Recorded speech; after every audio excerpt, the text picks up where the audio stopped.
Excellent. Okay. Okay, very good. Hi, hello, everyone. It's great to see you all who are here in the room. This is room G2. We're talking about data documentation and reproducibility. If you made a mistake, you have time to switch. I also want to welcome everyone online. So thanks for joining us today as well. This is the first breakout session at IASSIST, and we're doing it hybrid. So please be patient with us as we manage the different formats today. So I want to welcome all of you. My name is Limor. I'll be chairing the session, and we have some support here in the room on the technical side when we have time for questions and answers. We will have 90 minutes together on this topic. There's 4 presenters. They'll each speak for about 15 minutes, and then we'll have a little bit of time for questions. If you're in the room, we have floating microphones and can take your questions there so that our participants, our virtual participants, can join as well. If you're joining us virtually, you can include your questions in the chat, and we will have someone monitoring the chat. I will do my best as well to make sure I can see all your comments and questions and bring them into the conversation. So we'll start with that, and if we have time at the end to have more conversation, I'll be happy to facilitate that. So again, thank you today for joining us. We will be presenting papers in order of the program. So our very first presenter today is Anna Nesvijevskaia, who is joining us from DICEN IDF. Anna is associate researcher in the laboratory DICEN IDF, following the defense of a doctoral thesis in information communication sciences on the big data phenomenon in companies, looking at project processes, value generation, and human data mediation. She's also a partner at QUINTEN, a consulting firm specializing in artificial intelligence applied to the health, banking, and insurance sectors. After a career in finance, risk, and consulting, she leads QUINTEN Finance and the teams of data scientists working on strategic and operational projects in the financial sector. She also founded QUINTEN Academy, which aims to help executives, managers, and business actors in companies to become acculturated to AI. And Anna will speak to us today about DATABOOK, a standardized framework for dynamic documentation of algorithm design during data science projects. And the floor is yours, Anna. Thank you. Thank you very much for this introduction. And let me share the agenda for this presentation today. After a short introduction and an expose of my research methodology, I will present the model CRISP DM for those who do not really know the standard processes for data science projects, and also the way this model have been adjusted during my thesis work. And then I will present the DATABOOK itself, in particular the modules of the prototype realized in an Excel file that I could show you if we have time, and that you can obtain afterwards. We will see the main algorithm design metadata structure, which is supposed to be standard, and the reading directions and purposes of the DATABOOK. We will see there that the DATABOOK is judged as operational and useful for data science projects and respects fully the FAIR principles. Of course, we will finish on the conclusion and the perspectives. To start, I think that you all know that the big data phenomenon is spreading through the science, but also through business companies. And this is my research field, actually. What I see in my research is that even if in business companies there's more and more data science projects, they are not as good. The results are not as good as expected. And when I say that there's no good results, it's not in terms of algorithms.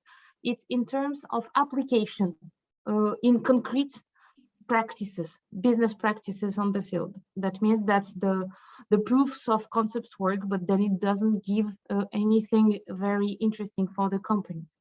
And why it's difficult? There are several reasons for these difficulties, and one of them is the fact that the algorithm design is not documented well.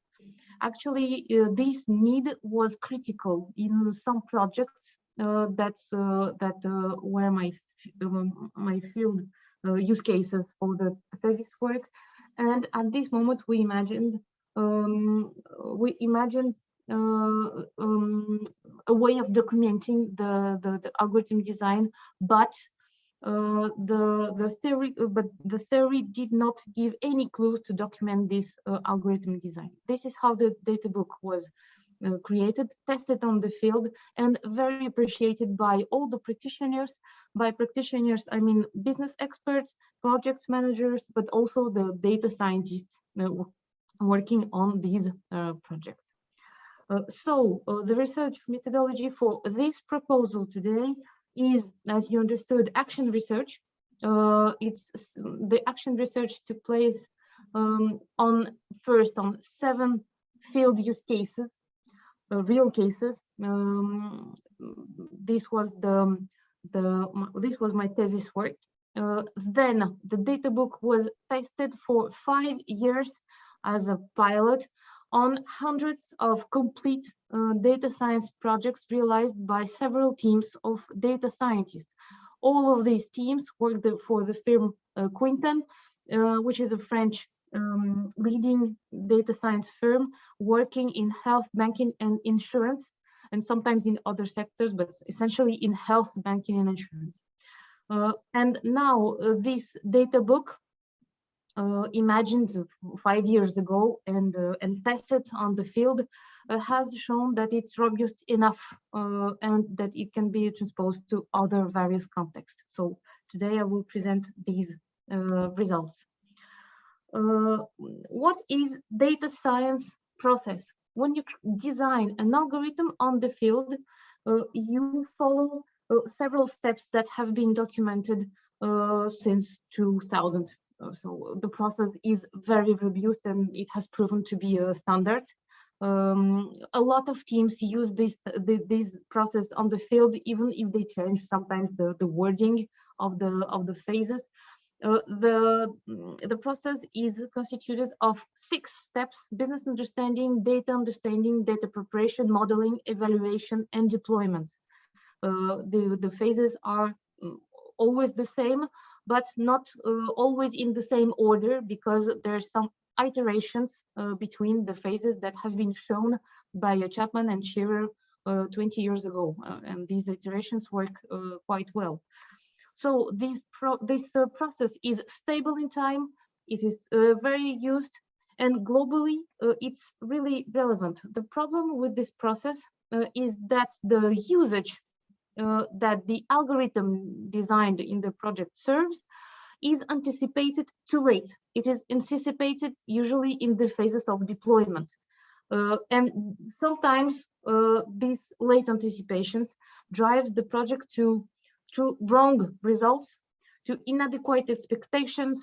It's necessary to invest more in the project to adapt it to the practitioners' use, etc. Why we have this inconvenience? Mainly because the deployment is usually described and realized on the film from the technical point of view and not from the human point of view. That means that, for example, if you deploy an algorithm, it will change the day-to-day practice of, I don't know, of a banker, a consultant, or I don't know, a finance manager. You have to anticipate that he will change his human processes, not only the tools he's working with. And this is usually not anticipated. And how do you anticipate this very well? By creating cooperation with the team members and the different practitioners.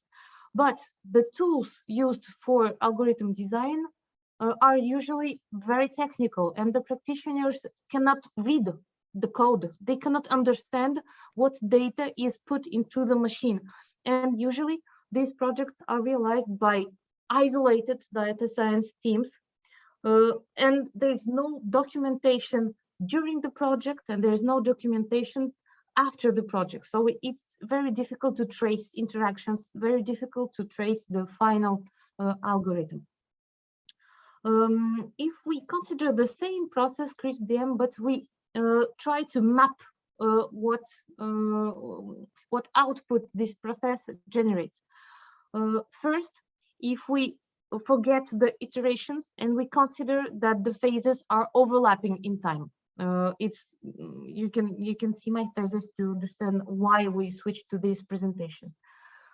We can see that each phases generates one specific output. I don't know if you can see my mouse. Okay, you see at the end of each process the final output, and these outputs are analytical. They represent the skeleton of the final algorithm of raw data. In this raw data, we select some data, we structure it in a matrix, we apply models, several models, we select one model, and this model will be useful for the usage. The usage can be a knowledge. This is not the only output that this process generates. The process also generates a lot of versions of each output, different versions in time, and also a lot of other outputs which are not analytical, which are part of the documentation. It's, for example, the description of the perimeter of the business covered by the project. It can be the description of the model structure, for example, with the qualification of all the data created during the phases of data preparation, etc. So if we separate the critical path with analytical outputs represented by the code of the data scientist, we keep all the documentation that can be shared between different shareholders of the project, and even those who cannot read a line of code. We can see that this documentation is very interesting to consolidate into one common document with a standard frame.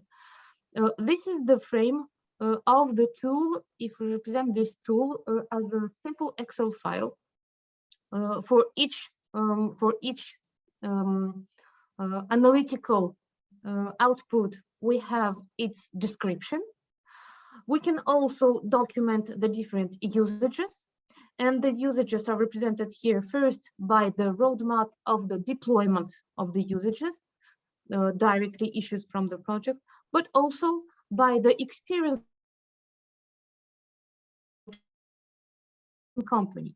For example, if you worked on a customer data for churn analysis, you can reuse this experience to work on, for example, targeting, because targeting also uses customer data in a company.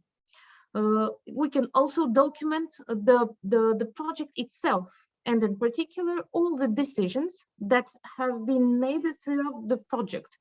It is represented by the project roadmap, the method of data inclusion and exclusion. This means how did we retain these data or these algorithm, and exploration reports. That means all the data that was produced during the project to for example, illustrate the decisions and not the algorithm itself. So all these modules are, in fact, it is possible to represent all these modules as simple spreadsheets in forms of table in an Excel file, with the advantage of an Excel file that it is free to deploy for any team in science or in a business company. It's very easy to use, and you do not have to invest in a specific tool for this documentation. In this Excel file, you will have the different modules. And the modules will represent different data objects, and each data object will be associated to metadata, which will qualify each data object. For example, for source data, a data object is, for example, one variable, okay?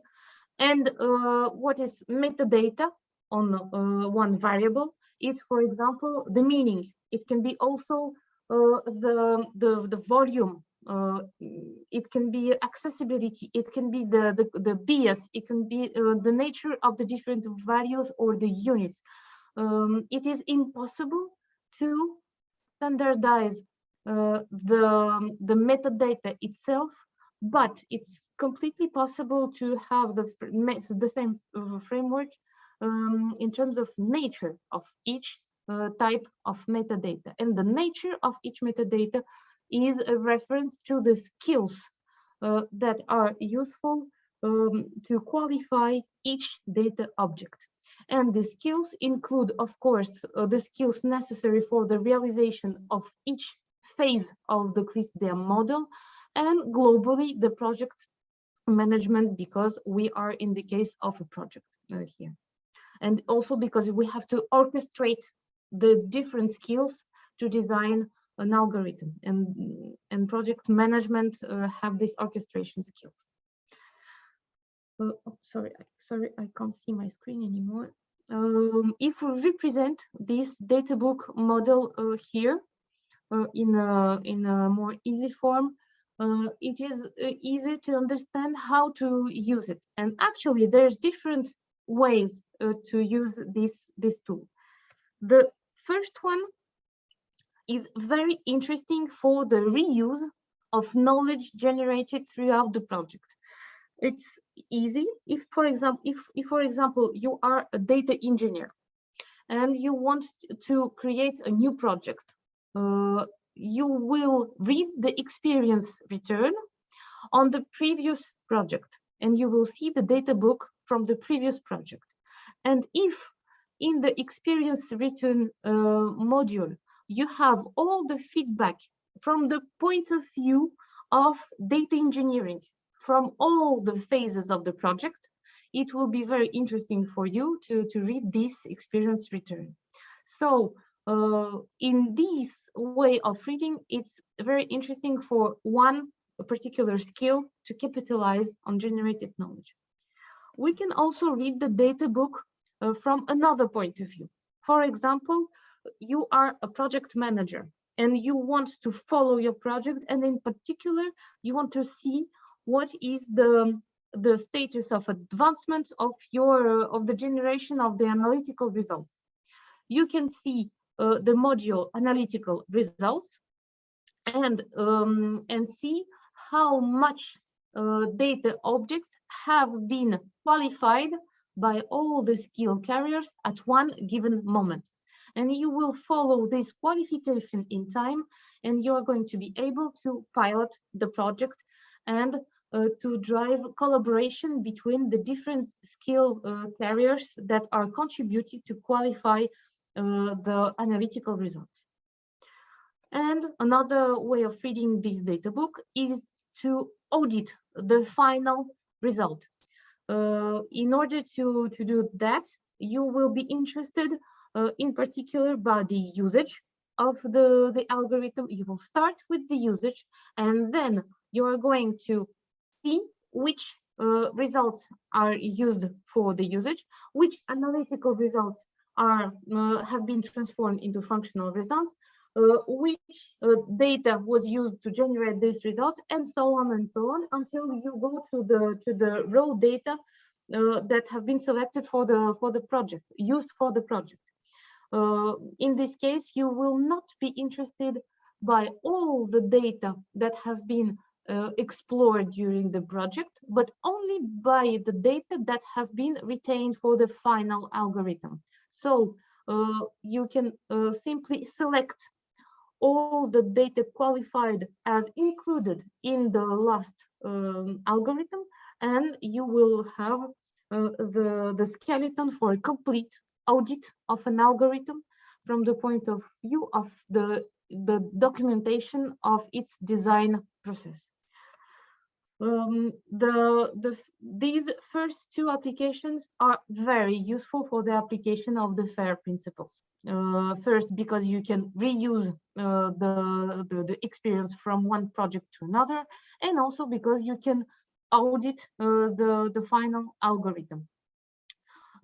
This also makes all the metadata on the project perfectly accessible and interoperable from one project to another, because you can reuse the same qualifiers through metadata and facilitate this process. But actually, the FAIR principles are very difficult to install in a business company, because in a business company you will argument the efficiency and not the FAIR principles. And with the DataBook, you can also create arguments about the efficiency, because actually by documenting the algorithm design, the project results quality is better. Why? Because using the DataBook, you drive collaboration between different skill carriers, and they converge quicker on the final results, more quickly on the final results. Also, you can save time for the project and save time for a project portfolio, because in a company you will have several projects, usually using the same data. With the DataBook, you will save time, and this is an argument that sounds for a business company. So if we resume the conclusions, today the DataBook is autonomous and dynamic object. It's linked to field needs in terms of documentation and project efficiency, and it has been judged as operational, flexible enough for hundreds of projects, so it can be applied to others. However, and stimulating cooperation, sorry. However, several practitioners said that Excel format is not enough, because usually this documentation is completed with PowerPoint or with more modern data visualization tools. That the use of the DataBook creates organizational issues, because you have to define who is working on the DataBook and who is making which qualification of which metadata. And in some situations, it's difficult to find the responsibilities, in particular if there's more than two people in the same project. And finally, of course, in this research work, I still have methodological bias, because all the projects to test the DataBook were realized in QUINTEN teams. But QUINTEN is working in very highly regulated domains, such as healthcare, insurance, and banking. So the teams really needed transparency and a certain level of documentation. Maybe in other contexts, it will not be necessary to do so many documentation. So, but actually, I think it's not a problem, because the framework works with the very regulated domain. It should work in less regulated domains. So the perspectives for the work is now to develop an optimized and interoperable format, better than the Excel file. Use the DataBook. The DataBook user experience and process, which means explain better the organizational impact. Validate the DataBook in other various contexts, and maybe not only in companies but also on the science projects. And finally, spread the use of the DataBook if it proves to be suitable for science projects and other business situations.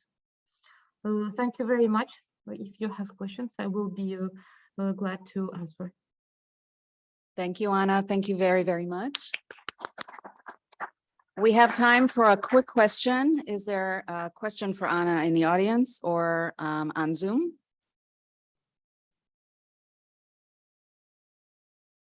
Let me check the Zoom. I don't see questions. Anna, I wanted to thank you so much for this important work. I think algorithmic transparency is extremely important and will become only more important. And the idea of documenting the design process and making it available is fantastic. And I would hope that in addition to the sectors you mentioned, other sectors would be willing to follow that guideline, and as well as academia, of course.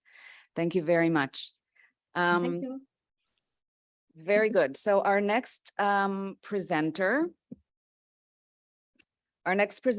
is Thomas Krämer.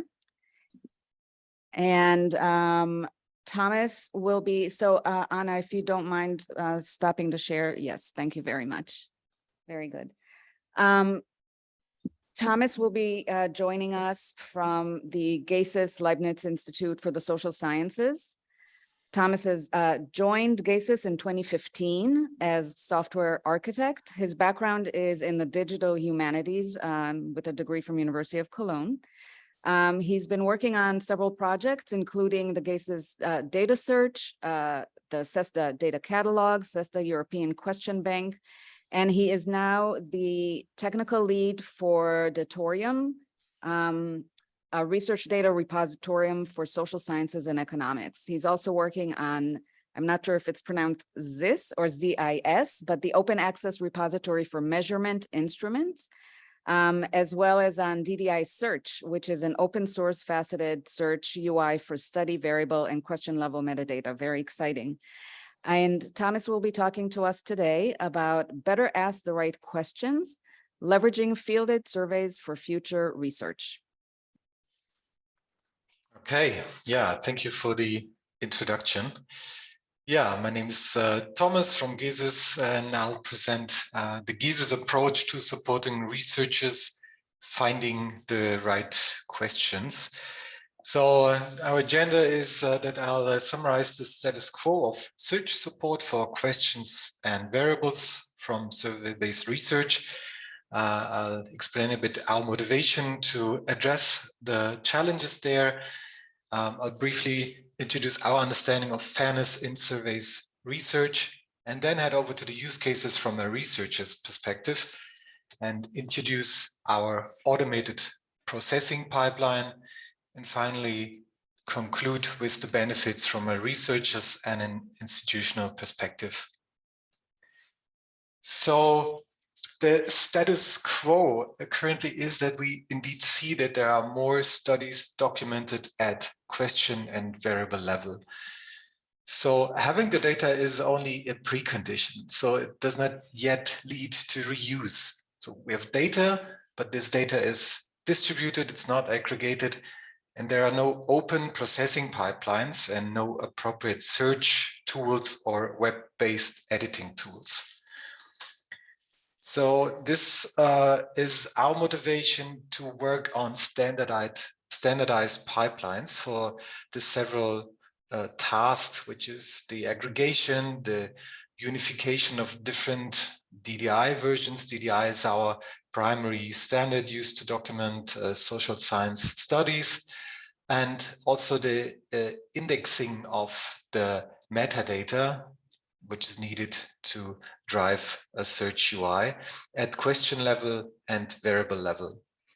Then, of course, to implement a rich UI, a rich search interface for researchers, and to offer next steps functions, like to transfer candidate questions after a successful search to, for example, create a new wave of a panel study, or to reuse questions from studies in one's own new questionnaire.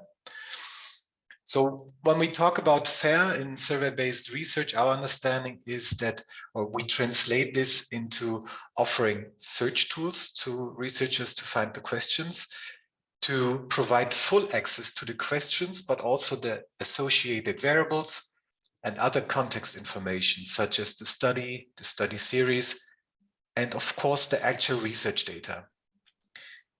To ensure interoperability, we use existing standards. I already mentioned DDI, but also standardized vocabularies but particularly we use persistent identifier schemes, which is necessary to resolve relationships across different studies. To promote reuse, which means making it easy for researchers to proceed with selected questions to building one's own surveys. So now starting to show some of the use cases. So the most obvious use case is, of course, a researcher wants to search for existing questions that have been run in the field.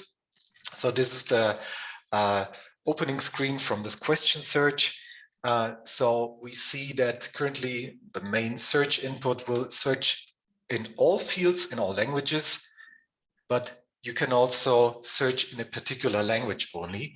And you can use, of course, the facets or either searching in particular fields like the question text fields only, or use any of the other facets to further filter and reduce your search.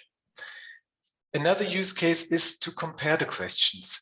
So it might be the case that a researcher wants to compare different translations, so different language variants of the same question, which has been fielded in various countries, or which has been run in different waves of a panel, but also in different studies that are not connected.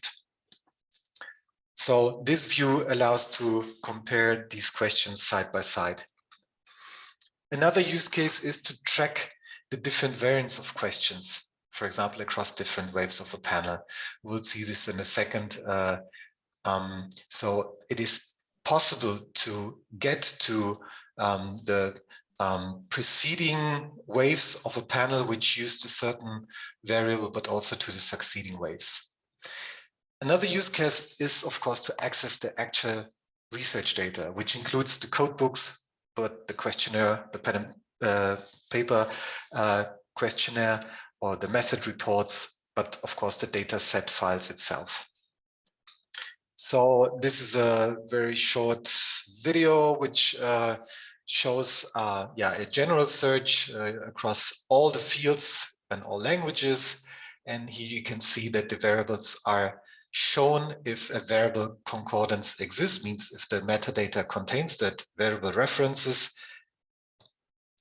And then from one question, you can go to other questions via the variable concordance. And you can also access the study details. So from a question, get the other questions of the same study, but also the methodology that has been used. And you can, of course, access all the files that are associated with that study directly from one question result. So another use case is to reuse questions. So the Ddi Search has specific user dependent, user profile dependent functionalities. So you can bookmark certain questions that you think are relevant to your future research, and then you can export them to the Questionnaire Editor, and they will be automatically imported, including all the references to preceding studies, to preceding variables, and also the different language variants. If, for example, questions are translated into different languages, they will be automatically imported, including all the translations. My colleague Claus-Peter will talk on the Questionnaire Editor in a few moments. So summarizing the functionalities, or one of the core functionalities of the Ddi Search, it's possible to implement a detailed search on a large collection of questions and also variable level from international survey studies. There is good language support for search in more than 20 languages. And you can explore the questions along the variable concordance, means find preceding and succeeding variables. You can find research data by research or by searching for question text. So from a researcher's perspective, not always the existing studies covering certain topics are known in advance. So it's a good means to go via the question text to find the actual research data. And of course, as we are at the level or the granularity is questions and variables, of course, we have all the information related to the studies a question has been run in or used in. So there's a study search too. Now, a few words on the technology behind it. So it does, of course, not only exist or consist of the DDI Search front end. There are several backend components that are orchestrated into an automated pipeline to achieve a fast and up-to-date question index. And then that index drives the search UI. So on the left hand, we see the aggregating component. We collect DDI metadata either using OAI PMH or periodically retrieving zip or .gz archives containing the DDI files. Then we use GESIS FlatDB as the persistence layer to store DDI in a standardized way. Import microservice is used to ingest the aggregated DDI files. And we support various versions of DDI, and we use an optional convert microservice that can transform from and to different DDI versions. So our target version is currently lifecycle 3.2. Then the indexing microservice builds an Elasticsearch index where the language analysis is applied and the processing such as stemming, for example, for more than 20 languages. And this index then is the basis for the search UI. You can see it in action. So this is the URL to access the current demo of the DDI search. And there's also a screencast from last year, which shows some of the language specific features, but it's not yet showing the variable concordance that you've seen in the short snippet a few minutes ago. So the benefits for users of the researchers, which are our primary users, is that they have a faceted search facility over a large collection. So there's no need to look up several silos anymore. So one starting point to search a multitude of studies. And it is easy to use without expert knowledge. The possibility for users to store and export their results is another benefit. So it's not just that you have a PDF export, you can really directly proceed to the next step in the research cycle and select candidate questions and export them into an editor. And then in this Q editor, you can proceed in creating your study and having actually conduct the study. Then from an institutional perspective, there are technical and strategical benefits when adopting DDI search. So first, the stack was developed following a user-driven approach, and we had user tests with the CESTA EQB community, which were the basis for the UI development. So this ensured that functionalities meet the researchers' actual demands.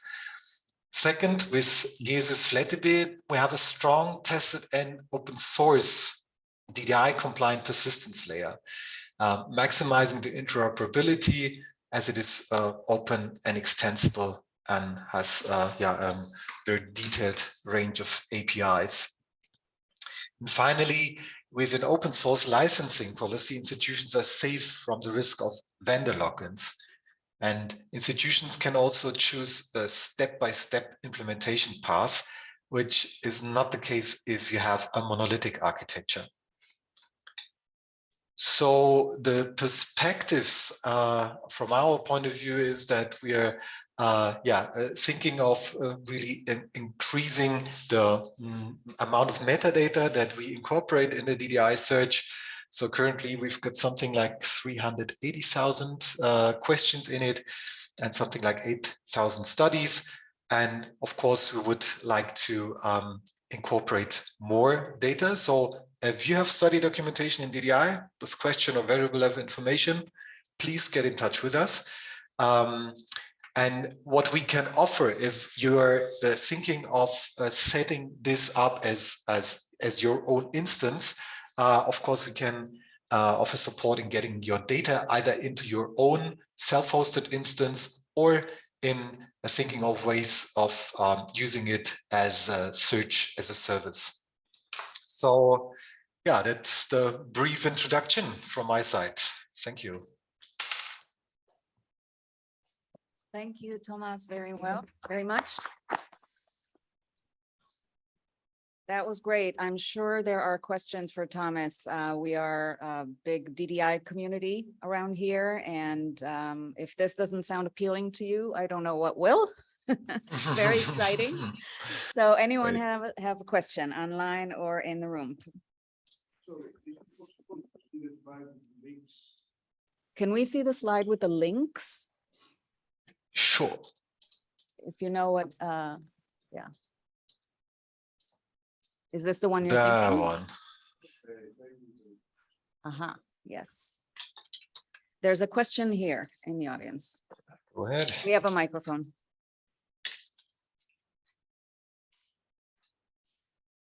Thank you. I was curious about the movements into the questionnaire editors.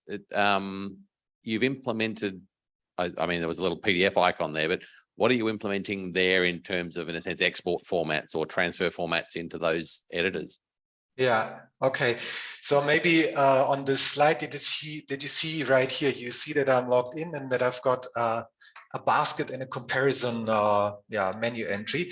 So you saw the comparison view. This is really when you're actually still figuring out what is the right question, what is the right wording used in a question, what are the right or what are the answer options that are used. So this use case when, for example, talking about gender in the 80s was different than it is today.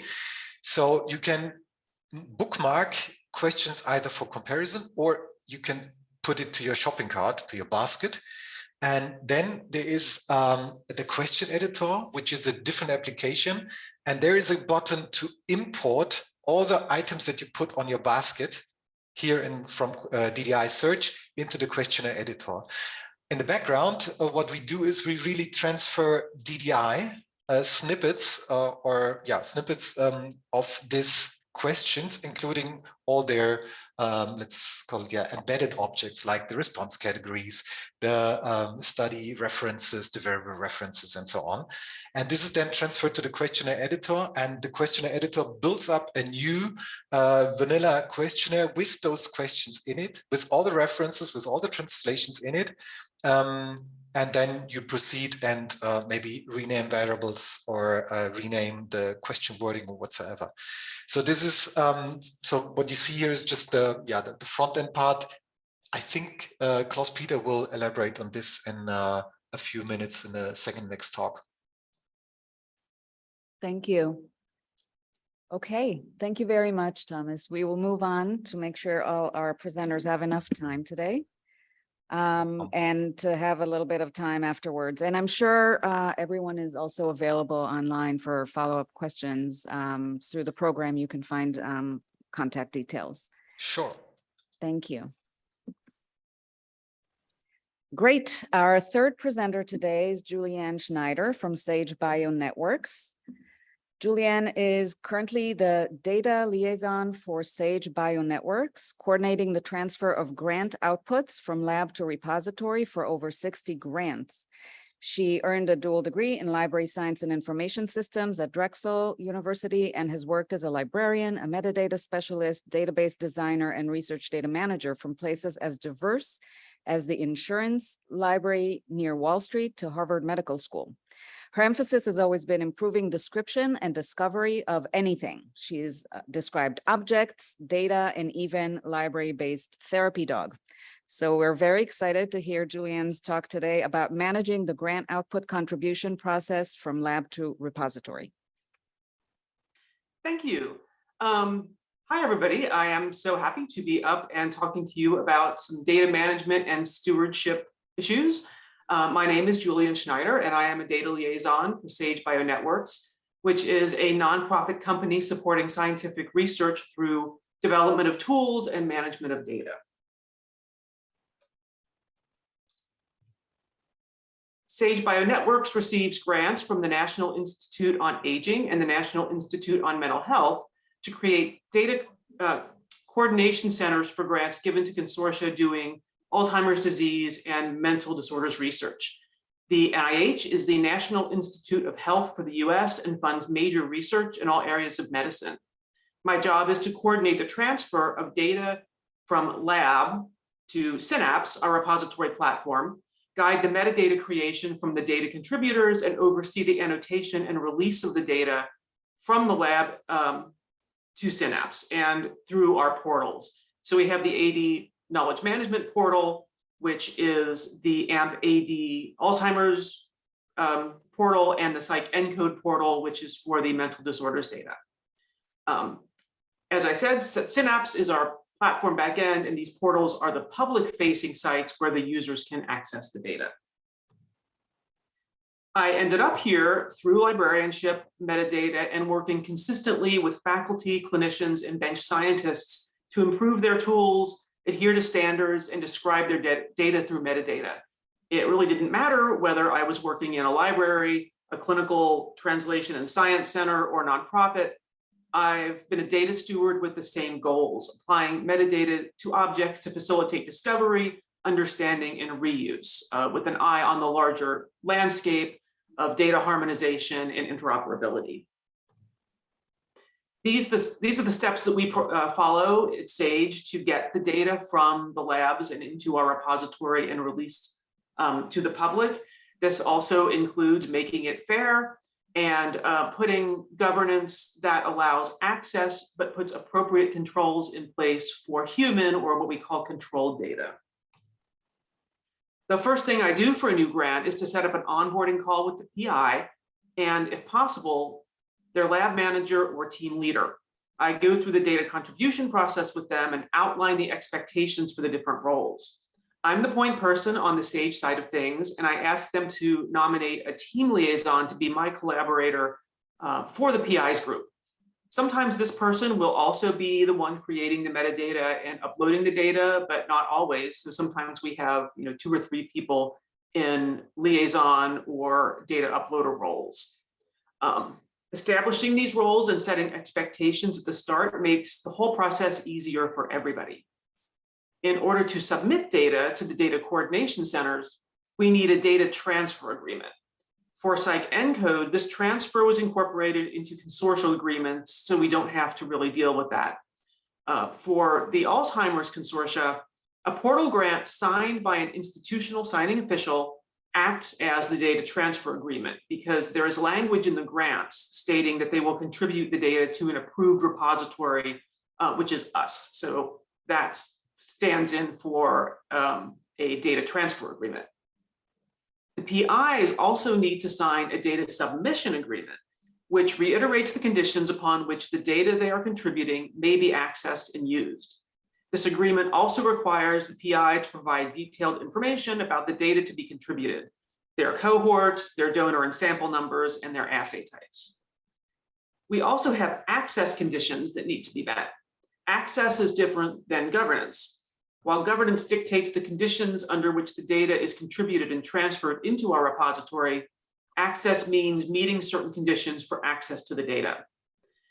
First of all, the data uploader needs to pass a certification quiz that proves they understand issues surrounding responsible use of data. Once they pass that, they are allowed to upload data into our repository.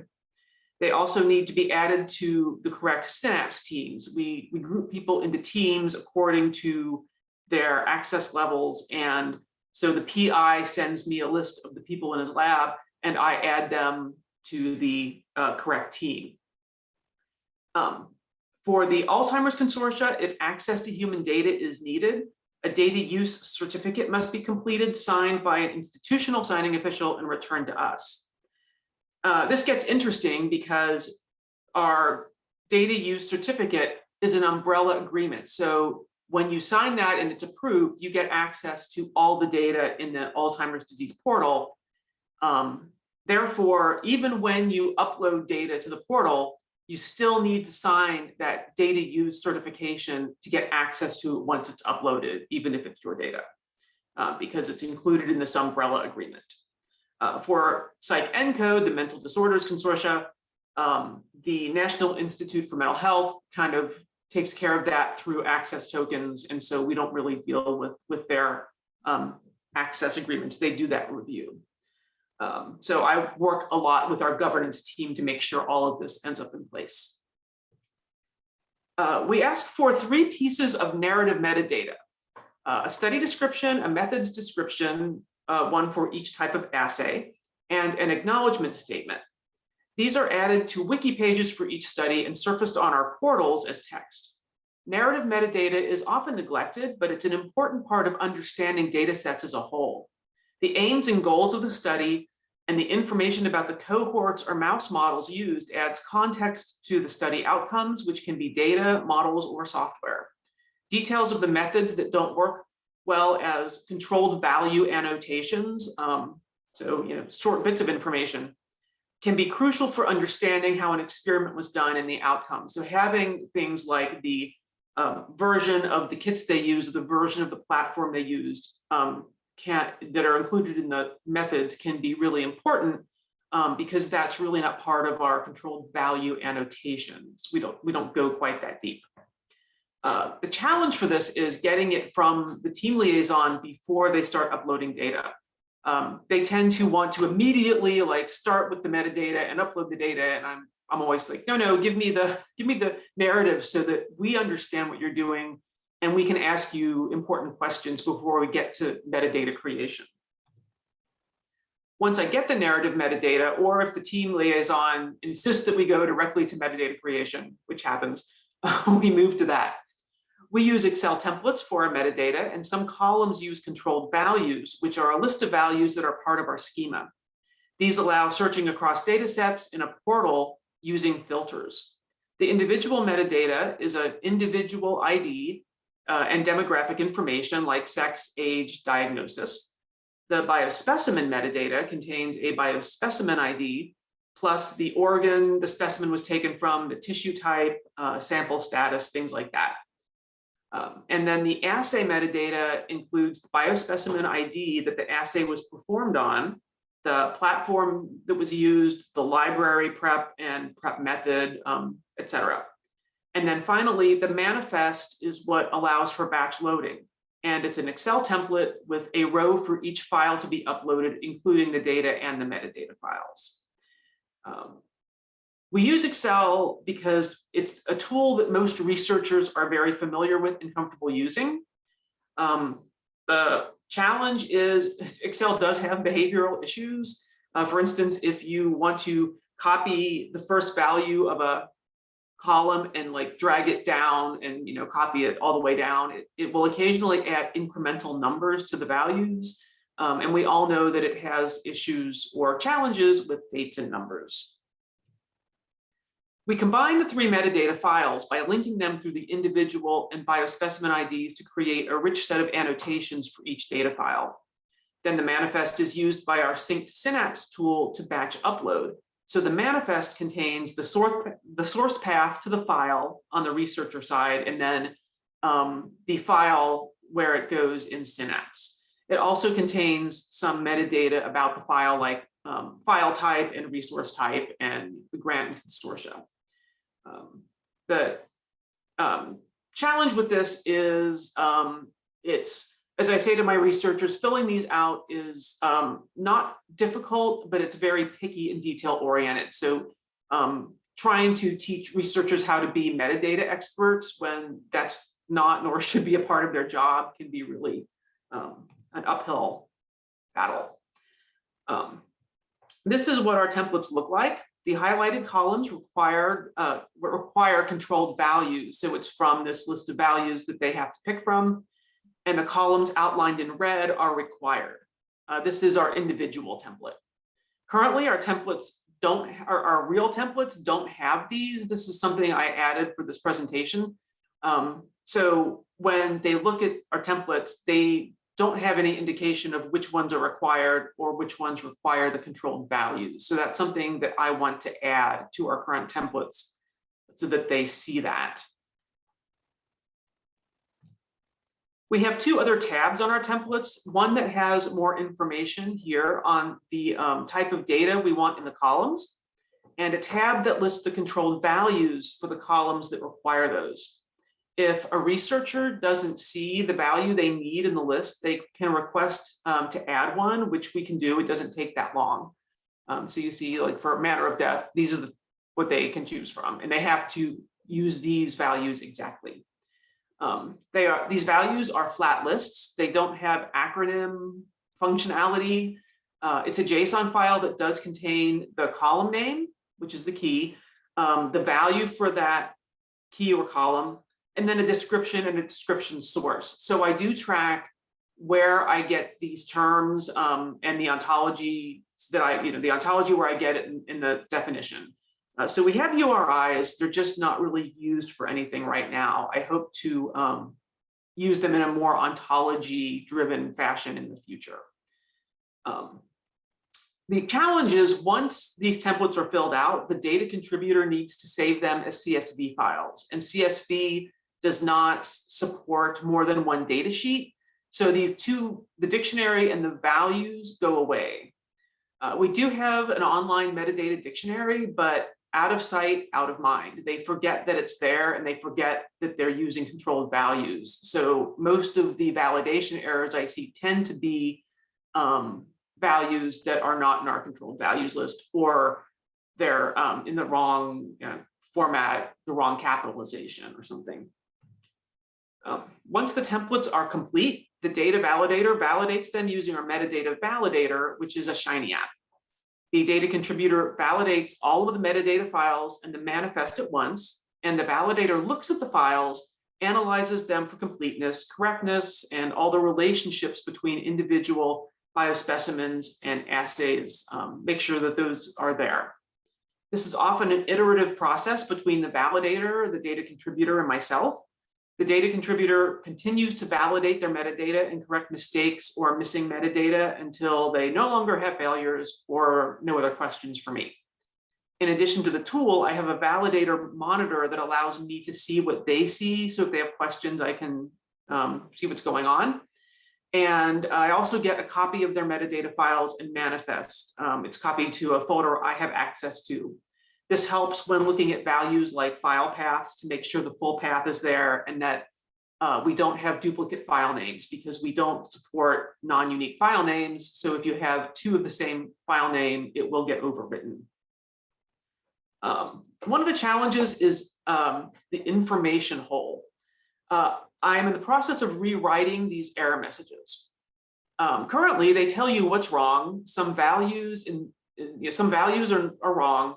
It tells you which file, this is the individual metadata, and it tells you exactly which ones are wrong, but it doesn't tell you what to do next. So they usually come to me and say, I don't know what to do. So I'm going to be adding a link to our data dictionary and say, go here and find the correct value and put it in your individual file. Once they've passed the validation, a data curator does manual validation checks that the tool doesn't cover.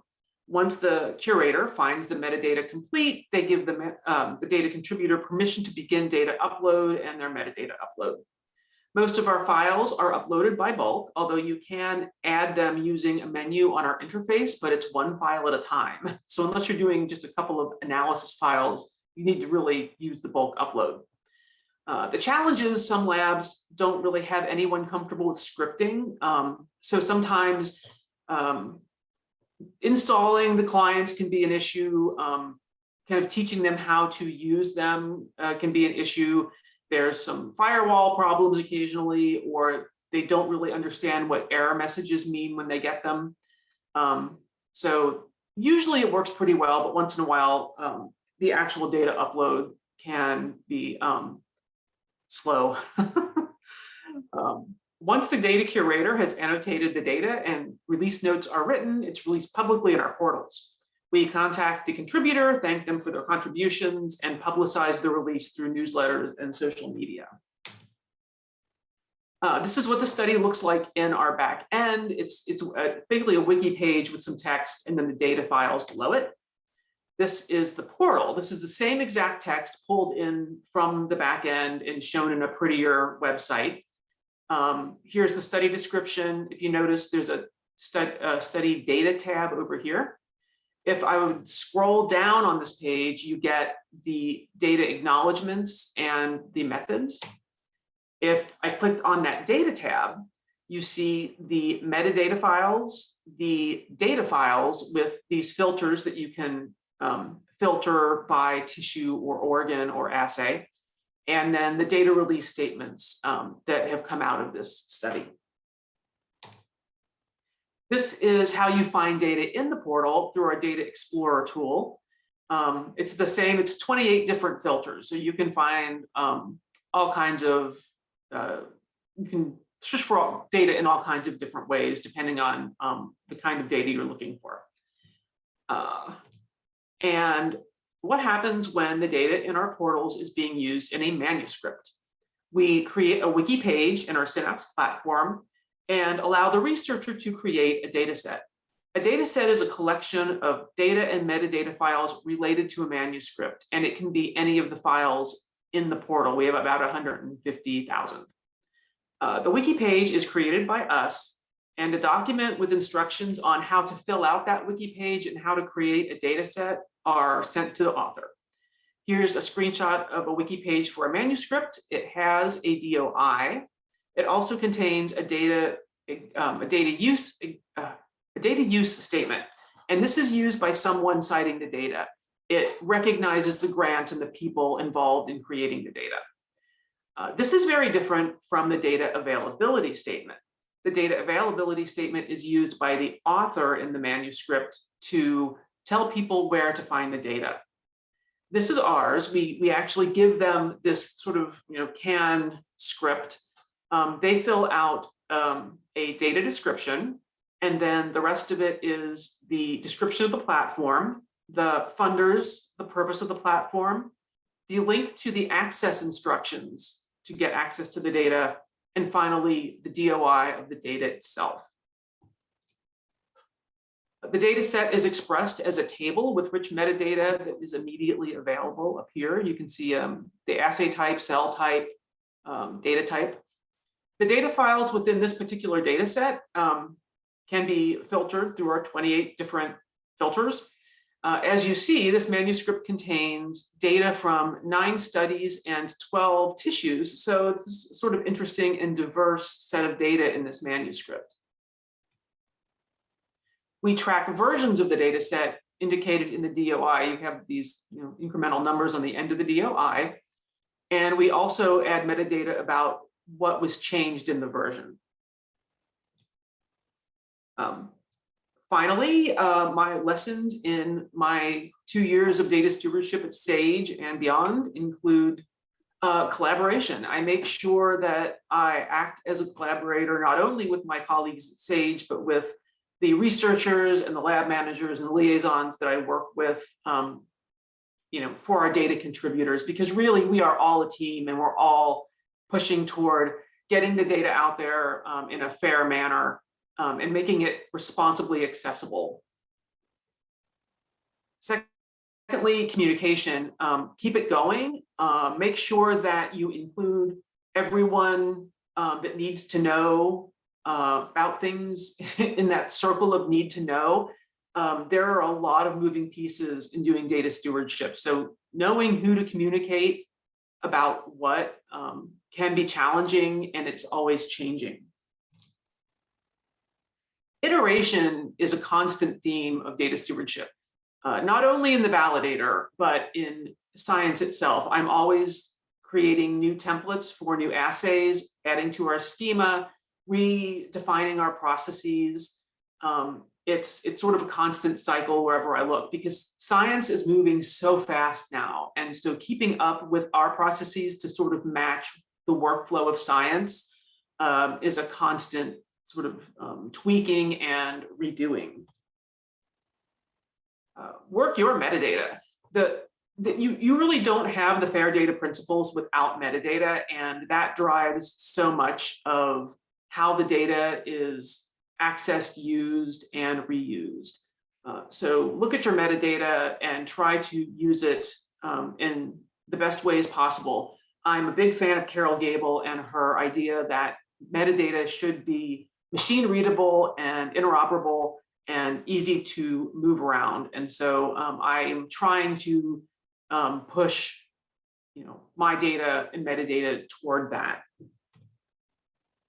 And finally, know when to stop. I've had data sets that have been a year in the making for the release. And there's times when I say, okay, we have to stop chasing this one piece of metadata because this needs to be out there because people are looking for it. And so it may not be perfect, but we need to get it out there. So that's an interesting line, and it's always different for each data set.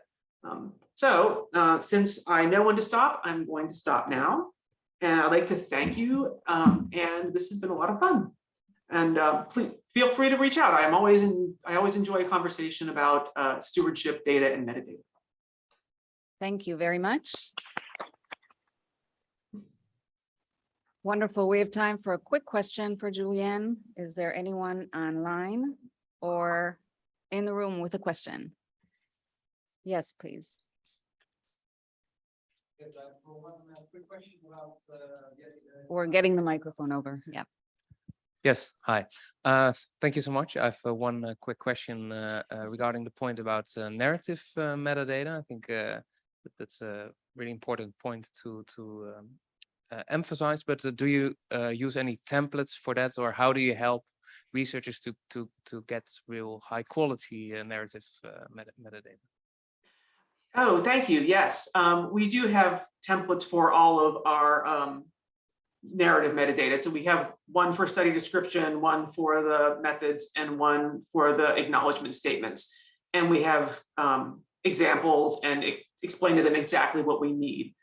Because we do have a lot of mouse models coming in. So we have things, and also stem cells. So we have, examples for like a stem cell study versus mouse model versus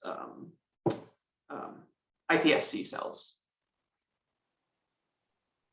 Thank you. Thanks for providing the publisher point of view on a lot of these challenges that we are facing and the lessons that I think we can all, that really resonate. I think we can all connect with that. So thanks again.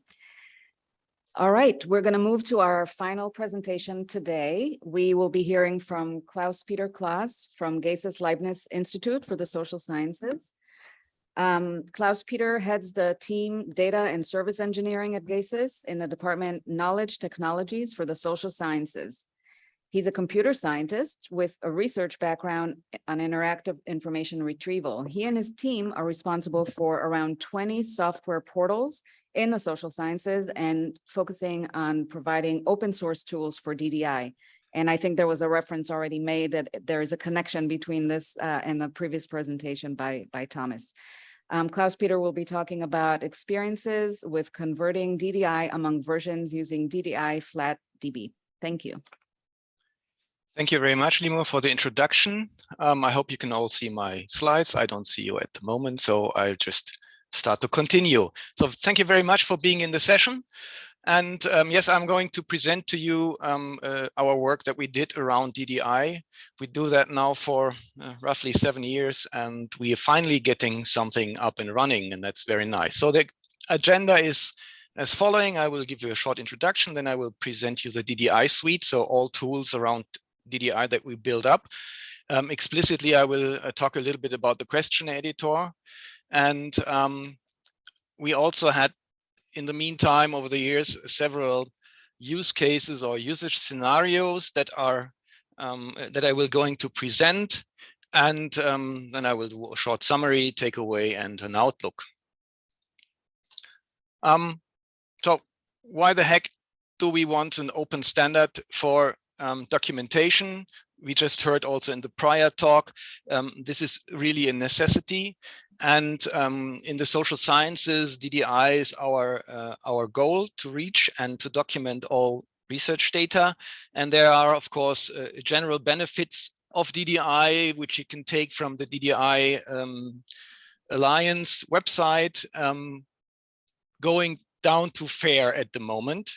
And but I'm a technical person, and I look also the benefits from the development point of view. So if you have a standardized documentation schema, you can you get a contract on how to store and access the metadata. You can develop reusable software. You can join forces and join efforts in order to produce and generate software. Within the GESIS, we had several goals. For example, we wanted to represent the documentation in DDI XML. That is the standard set, DDI Lifecycle 3.2. We have, of course, legacy software. And what we want to do is step-by-step migrate out of legacy software. And also, we want to provide user-friendly software to document research data in the highest quality possible. And of course, as also Thomas said, when you have done the documentation, we would support reuse. And actually, I want to hide the DDI from the end users and give them the best experience and the best documentation possible. So that is actually the overall goal. I will switch now to the description of our DDI suite. So we have central components. One is the DDI, or the central component is the DDI-FlatDB, which is the central storage of DDI. And as DDI is based on XML, we created a setup to store all the XML files. We are able to store all DDI versions, all DDI flavors, because we made this piece of software configurable. So we call the configuration a dialect definition, because even in-house we had several flavors of DDI. And when we, of course, worked with Chester, we also found that every institution has its own flavor of DDI, its own version of DDI. And with this setup, we are able to get them under control, so to say, and to integrate them. The dialect definitions are actually very simple, but rather complex, because you need to know DDI by heart. Because that's what a data analyst, a data scientist really knows his metadata. And around that, we also then made the DDI Entities Representation, which is a Java model representation of all the DDI elements that are identifiable in DDI, like questions, study unit, variables, etc. And we are able to read, write, convert, and transform via these DDI entities. We developed some tools and services around that. So what we have is, for example, the DDI converter. So we are able to convert lower DDI versions like Codebook to higher DDI versions like DDI Lifecycle. We have done that in the Chester European Question Bank project, and also Thomas showed you that it quite well works. We also developed an automated pipeline to get the data out of our legacy systems and put them into DDI and make them searchable. And if you have such a centralized, nice repository of DDI information, you can do things against that. And for example, what we did is, of course, we made indexes in order to generate search indexes. And this is the outcome you can see at the GESIS search, where you can search now for studies and variables. At the moment, 500,000 variables are searchable. Then we have via searchgesis.org. And then we, of course, have the question search that Thomas showed you in the prior talk. So it's really focusing on the question side of this.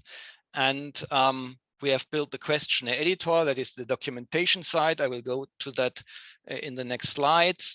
And from the Questionnaire Editor, we also developed export tools, like, of course, you can export to DDI again, because that's the native format. But we also developed export formats for Word in order to generate code books, PDF the same. And the new stuff we built it's more prototypically, is you can get a questionnaire directly into a Lime survey form and export in Lime survey or Survey.js to run your online survey with the questions you had. And also we can create, for example, empty SPSS files to hand over to institutions that run surveys. We also have some experimental tools and prototypes. So we are currently focusing on reading statistical data files like Stata or SPSS and generate directly out of these the variable statistics, or read the metadata like the variable label, variable name, and answer categories. Also we have an R server that is able to access the data files and provide some simple REST API in order to provide some functions like getting variable information, getting even data out of the SPSS files directly. It works actually quite nice from the architectural point of view. And we also have a national project at the moment. And what we want to do is we want to give the opportunity to register variables. So at the moment, everybody is registering study unit information, so studies, research data, but we want to get into the data sets and register also variables in order to provide access to variables at the end, to cite them and to give access to variables. Because if you have a PID to a variable, you can also get the data of the variable, get the metadata, etc., etc. This is the current environment at GESIS. I will not go into this very much, but it's this nice looking picture. So we have on the left side some legacy systems, the question editor, our search, and all is built around the DDI entities. And we have backend workflows, etc.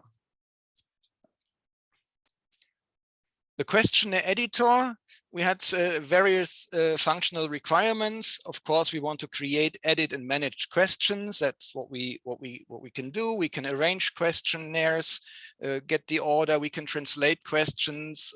We have various exports. We have a workflow support so that you can see if a question has a certain status until it's in the field questionnaire.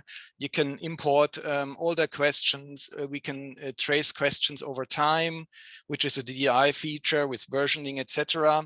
And we also have some social functions integrated to discuss questions or to tag questions. And we built that around a very specific use case at that time. This is just a screenshot of the questionnaire editor. If you log in for the first time, you have study groups, you have the studies, and you have the questionnaires. If the documentation currently comes from our GESIS documentation. And if you click on a questionnaire, you move to the questionnaire view where you have the questions, and on the right side you can see the details of the questions. And what you can see here is also very nicely that we are able to translate to lots of questions, at least European questions, and yeah. So from that point, I will just move to the enabled use cases. So in general, what we want to provide is a documentation with software as a service. And we'll go into that, and that facilitates a basic documentation infrastructure. And also we facilitate the translation of documentation. I will go into that. And also the system is able to migrate anybody out of legacy software step by step. And I will give you an example for that, how we did that for the ZEP German survey. And also, as Thomas said, we have the reuse of already documented questions to create new questionnaires. And let me just move directly into these use cases. So the use case one was a very simple one, actually, but nevertheless, you have to have a question editor in order to do that. So with colleagues from North Macedonia, in conjunction with Chester, we wanted to document a number of questionnaires. And there were several steps in that use case because the colleagues needed to ask the survey owners about the rights of the usage and publications. And well, at the end, they entered the questionnaires, and we had 5 nice questionnaires now fully documented in the questionnaire editor, which you can see, read, do whatever you want. And of course, what you can see, so we have 5 questionnaires. They could have translated them, of course, and there were multiple curators. So it's a collaborative system, and because surveys are usually joint efforts.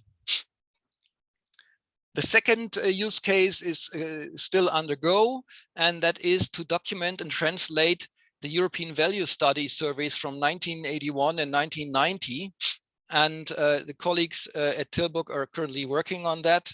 And what they needed to do is they needed to do some pre-work because they need to get the old questionnaires, and they put it into OCR tools. Then they manually put them into the questionnaire editor and then started to translate them. And at the end, we will have a DDI file and maybe also some nice word outputs of the questionnaires.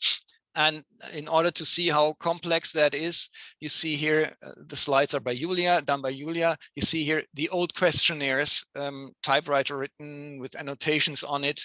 And there are lots of different languages. EVS is quite big. And this is another example, which looks at least nicer. And yeah, at the end, they did it, and they are currently doing it. So they are currently editing questionnaires and translate them to all the questions that they want, or that we added to the questionnaire editor. The third use case I wanted to show you is the one that provides you with the migration out of legacy systems if you want to. So together with the German Institute for Economic Research, we took a look at their ZEP panel, that's a socio-economic panel, and we wanted to convert their legacy metadata, which is stored in CSV files, into the questionnaire editor in order to get back the DDI. And the ZEP metadata consists of different tables which contain information about instruments, the questions, the data sets, the variables. All is stored in CSV files. They have that under GitLab control, and you can access these even. And so their setup in order to create metadata is very economic, which leads to the institute. And here you see some examples. So we have the question number or the question name, I don't know, the item. We have the question text in German and in English. We have a link to the answer, which is then below here in a different CSV file. And how did we do it? So I prepared a simple REST API based on the DDI entities that you saw in the middle of the picture. And with this REST API, I'm able to create a study, an instrument, a question grid with translation. I can also add variables. And in this way, you can process your legacy metadata actually in any format. I also parsed a very well-structured Word document with tables where we had questions and answer sets, etc., and put them into the DDI in the questionnaire editor. And so I was able to read all the CSV files. So we have the legacy metadata. I created a REST client that talks to the REST controller. We used the DDI entities in order to create all the questionnaires, put them in the FlatDB, and then you can download the DDI file at the end. And also, we were thinking about exporting the legacy format again, because there are lots of processes on these legacy formats. That will be the next step. And then Thomas just introduced the DDI Search. And also here we connected it to the questionnaire editor, so you can search for questionnaire for questions. And you can create a new questionnaire, search for questions, put them in the basket. And then on the questionnaire editor side, you see some German questions. I was able to import them directly into the question editor, also with the link back to the original question, because we are working on one DDI-FlatDB. So we know exactly what questions we took out of the basket.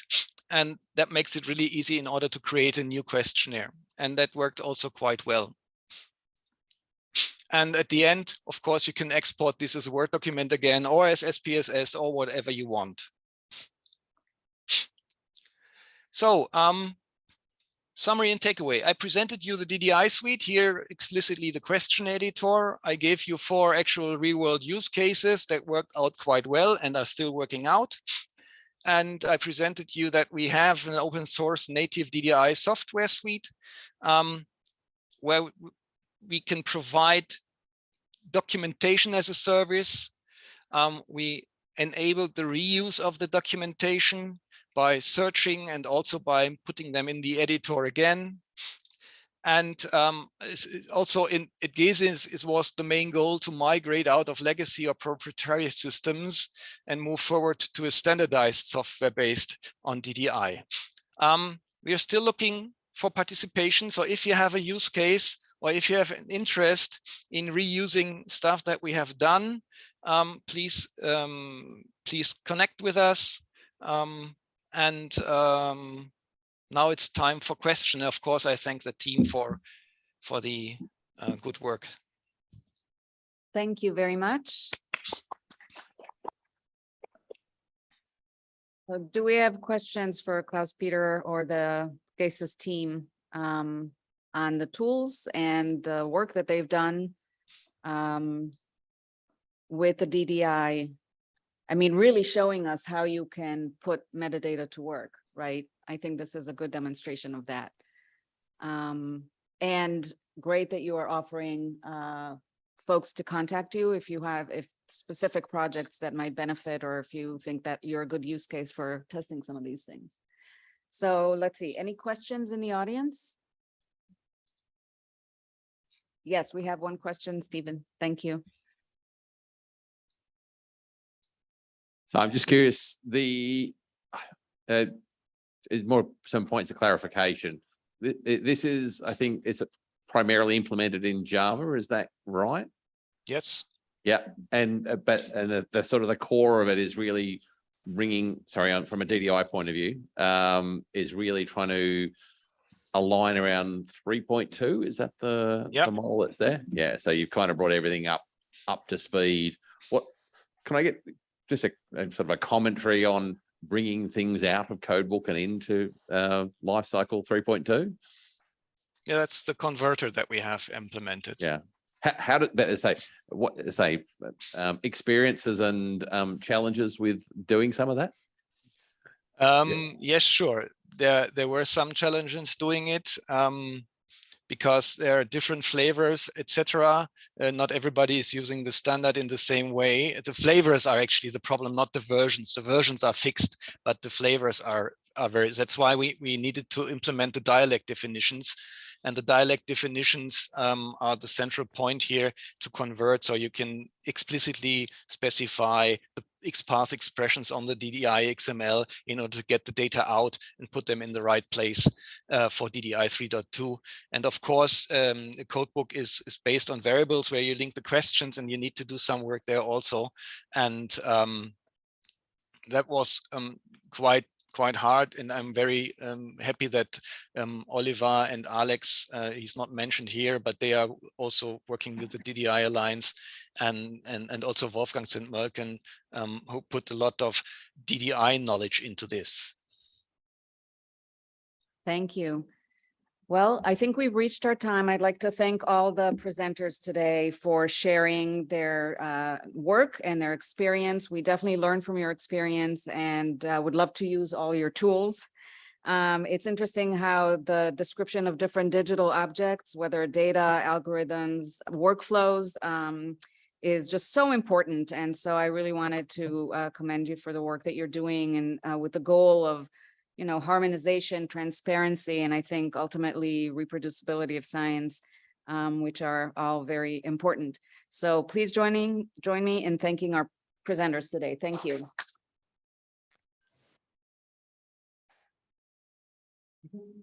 Thanks very much. I guess we're moving on to lunch here in person. Thank you. Bye-bye. Thank you. Thank you.